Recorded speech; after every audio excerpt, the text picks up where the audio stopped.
सभी को नमस्ते, जय हिंद, जय भारत। आज बात करेंगे हम उत्तर प्रदेश पुलिस की कट ऑफ के बारे में। ये कट ऑफ देखने के बाद, हाँ मुझे पता है आप लगभग 200-300 वीडियो देख चुके हो, उसमें से एक और देखिए, आप लास्ट तक देखिएगा, आपको कुछ अलग चीज़ें मिलेंगी। मेरे भाई वीडियो को लास्ट देखने के बाद कमेंट भी करिएगा, ठीक है।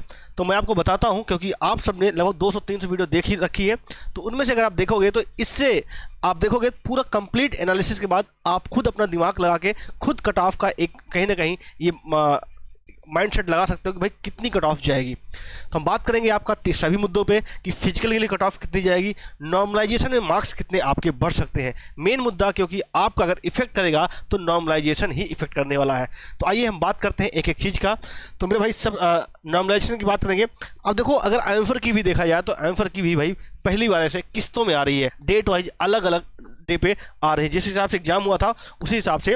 अब देखो मेरे भाई, नॉर्मलाइजेशन ऐसा फंडा है ना, अगर जैसे अभी किसी के नंबर 200 नंबर आ रहे हैं, वो खुश हो रहा होगा कि भाई मेरा तो इससे भाई से ज़्यादा नंबर आ रहे हैं, हो सकता है इसका 30 तारीख को पेपर पड़ा हो और इसके नॉर्मलाइजेशन में मेरे भाई 15 नंबर बढ़ जाते हैं, ठीक है। ये 15 नंबर बढ़ के कितना हो गया, 195, और इसका मेरे भाई 15 नंबर घट जाते हैं, ठीक है। वो ये कितना बनेगा, 185, कट ऑफ चली जाती है मेरे भाई 190। अब बताओ किसका सिलेक्शन होगा, आप कहोगे फिर सिलेक्शन इसका, इस वाले का हो गया। तो अभी आप ज़्यादा मत उड़ो जिसके ज़्यादा नंबर हैं, और वो बच्चे जिनके नंबर कम है वो भी मेरे भाई अभी अपने आप को दबाव मत महसूस कीजिएगा, हम आपके साथ हैं। क्योंकि हम नहीं, आपके साथ क्या है, नॉर्मलाइजेशन बाबा हैं, यही आपका नैया पार कराएंगे। क्योंकि नॉर्मलाइजेशन ऐसी है ना, अब देखो क्या है, नॉर्मलाइजेशन लगभग आपका 10% मार्क्स तक जाता है, ठीक है मेरे भाई। 10% मार्क्स लगभग अगर देखा जाए तो 10 से 15 नंबर तो नॉर्मलाइजेशन इफेक्ट करेगा ही, हो सकता है 20 नंबर तक भी जाए। अब देखो आफ्टर आंसर की पहले बहुत सारे लोग कह रहे थे भाई इतनी यारी इतनी यारी। एक्चुअली में देखा जाए तो हर इंसान को अपनी शिफ्ट का जो है पेपर कठिन लगता है कि मेरी शिफ्ट का कठिन रहा होगा, लेकिन रियल में जो एवरेज मार्क्स निकाला गया, हर चीज़ों का एवरेज मार्क्स लिया गया, तब जाके पता चला कि भाई ये वाली शिफ्ट जो है हल्की है मेरे भाई, ठीक है। अब देखो आंसर की आने के बाद लगभग 5 से 6 क्वेश्चन सबके गड़बड़ हुए हैं। 5 से 6 क्वेश्चन का प्रभाव पड़ा है कि आयोग ने कुछ और माना है और आप लोग कुछ और मान के चल रहे थे। आइए हम बात करते हैं अब आपका, जैसे पहले क्या होता था एग्जाम के पहले आप लोग क्या बातें कर रहे थे मेरे भाई, लगभग 230 से 240 भी आपका आएगा तब आपको मौका मिलेगा। फिर जब एग्जाम हुआ तो थोड़ी सी औकात में आए, कहे चलो यार 215 पे आपका हो जाएगा। अब देखो भाई, after normalisation, sorry after answer key आने के बाद अब लोग क्या कह रहे हैं, यार 195 200 बहुत है, फिजिकल के लिए आराम से हो जाएगा। चलिए कितनी तक जाएगी हम सारी बात करते हैं आपके साथ, ठीक है। पहली बात क्या है, आपका मेन प्रभाव क्या है, मेन क्वेश्चन मार्क्स है नॉर्मलाइजेशन। नॉर्मलाइजेशन मतलब क्या, सबका समतलीकरण करना, सबको समान पे लाना।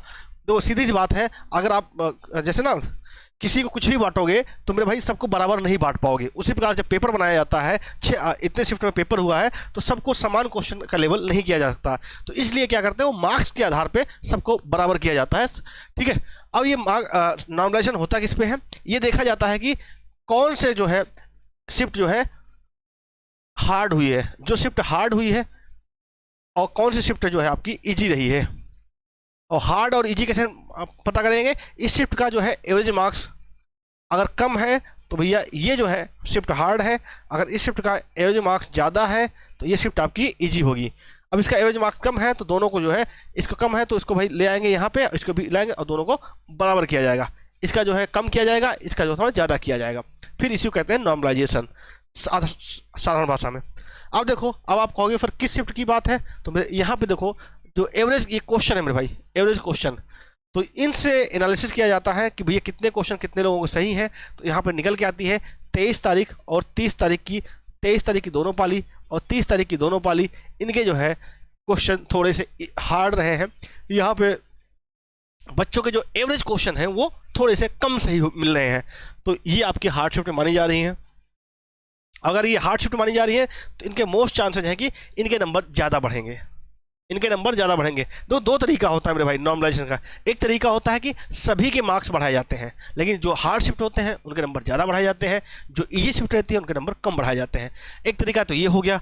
दूसरा तरीका होता है मेरे भाई कि जो है इजी शिफ्ट वालों के नंबर कम किए जाते हैं, हार्ड शिफ्ट वाले नंबर बढ़ाए जाते हैं, फिर वहाँ पे दोनों को एवरेज मिलाया जाता है। तो अब कौन सा तरीका ये उत्तर प्रदेश में अपनाया जाएगा ये अभी कोई कह नहीं सकता, ये आयोग ही डिसाइड करेगा।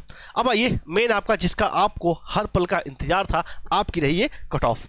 ये कट ऑफ मैं बताने से पहले एक बार मैं क्लियर करना चाहता हूँ मेरे भाई, मेरे जाबाज, क्योंकि आप वर्दी लेने जा रहे हो, ठीक है, यही आपकी फाइनल कट ऑफ रहेगी, इससे कम नहीं जा सकती मेरे भाई। हाँ, कई लोग हो सकते हैं इस कट ऑफ से खुश हों, क्योंकि वो इस कट ऑफ में अगर आएंगे तो वो खुश होंगे, कई लोग इस कट ऑफ से नाराज भी होंगे। आप जो भी आपको लगे, आपका स्वागत है, कमेंट बॉक्स में आप कमेंट कर सकते हो, ठीक है। आपके कितने मार्क्स हैं ये बात जरूर आप कमेंट बॉक्स में कमेंट कीजिएगा। अब देखिए फिजिकल के लिए है, फिजिकल के लिए है मेरे भाई, ये सिर्फ और सिर्फ फिजिकल के लिए, ना कि फाइनल के लिए है, ठीक है। प्लस माइनस 2 मार्क्स रहेगा मेरे भाई।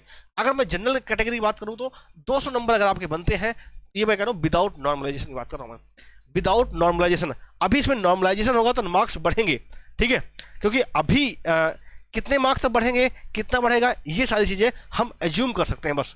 लेकिन अभी जो डाटा एग्जैक्ट निकल के आ रहा है, अगर आपके 200 नंबर हैं और आप जनरल से हो और मेल हो तो मेरे भाई बिल्कुल आपको रनिंग कर देना चाहिए, क्योंकि ईडब्ल्यू से हो तो 190 नंबर, ओबीसी हो तो 195 नंबर मेरे भाई, ओबीसी कट ऑफ, और एससी 175, एसटी 160 मार्क्स। अगर ये मेल की है तो बात हमारी बहनों की भी होगी, बहनें 180 नंबर जनरल से, 170 नंबर ईडब्ल्यूएस से, 176 नंबर ओबीसी से, 165 नंबर एससी, और एसटी जो है 148 मार्क्स। अगर आपके इतने मार्क्स हैं तो मैं आपसे विनम्र अनुरोध करूंगा आप रनिंग प्रारंभ कर दें, ठीक है। आप कहोगे सर इतना कम नहीं जा सकता मेरे भाई, जब कई बार हाइप क्रिएट किया जाता है ना तो उसका बहुत अलग परिणाम होता है। अगर आप लोग के कोई जानकार हो जो लास्ट भर्ती हुई थी दिल्ली पुलिस का, तो आप उनसे पूछिएगा क्या हुआ था, क्या हुआ था मेरे भाई।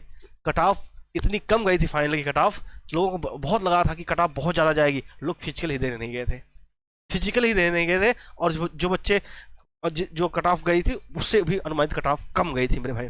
तो आप दिल्ली पुलिस का सर्च कीजिएगा कि फिजिकल कट ऑफ कितनी गई थी और फाइनल कट ऑफ कितनी गई थी। तो मेरे भाई इस बात का आप बिल्कुल परेशान मत होइएगा, ठीक है।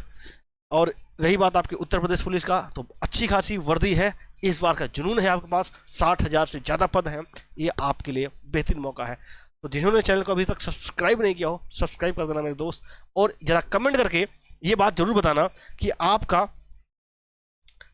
शिफ्ट कौन सी थी और आपके मार्क्स कितने हैं और आपकी कैटेगरी क्या है। ये 3 चीज़ें अवश्य कमेंट करके जाइएगा मेरे भाई, और आपकी जो भी राय हो इस कट ऑफ के बारे में, उस राय को भी अवश्य जो है बताइएगा। और आपका कमेंट बॉक्स में स्वागत है। मिलते हैं नेक्स्ट वीडियो में। जय हिंद, वंदे मातरम।